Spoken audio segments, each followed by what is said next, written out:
Raghav Chadha middle class के लिए हमेशा आवाज उठाते हैं। फिर से आवाज उठाई है। बैंक अकाउंट में मिनिमम बैलेंस ना होने पर बैंक के द्वारा चार्ज लगाया जाता है, पेनाल्टी लगाई जाती है। अमीर इंसान तो अपने आप को संभाल लेता है, लेकिन गरीब इंसान इसमें पिसता चला जाता है। आज गरीब आदमी और गरीब हो रहा है। मैं अंत में बस सरकार को कहूंगा कि ये मिनिमम अकाउंट बैलेंस की पेनल्टी को वेव ऑफ करिए। हम किसानों के लोन जैसे माफ करते हैं, वैसे बैंक चार्जेस एमएबी के समाप्त किए जाएं इस देश में। बैंकों ने 19,000 करोड़ रुपए, आपने ठीक सुना सर, 19,000 करोड़ रुपए minimum account balance penalty bank account holder से वसूली है।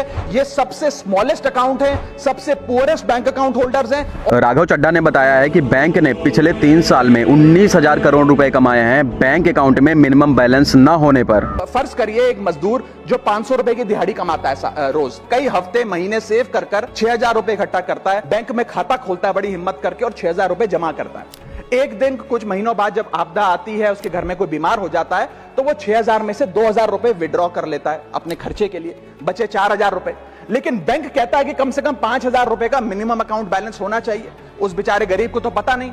जब वो 6 महीने बाद अपने ये 4,000 रुपए भी बैंक से लेने जाता है, तो पता लगता है कि 100 रुपए प्रति महीना के हिसाब से पिछले 6 महीने में बैंक ने 600 रुपए काट लिया। अब उसे बैंक 4,000 नहीं, मात्र 3,400 रुपए देकर चलता करता है। सर, अब आप सोचिए उस गरीब के लिए 600 रुपए की अहमियत।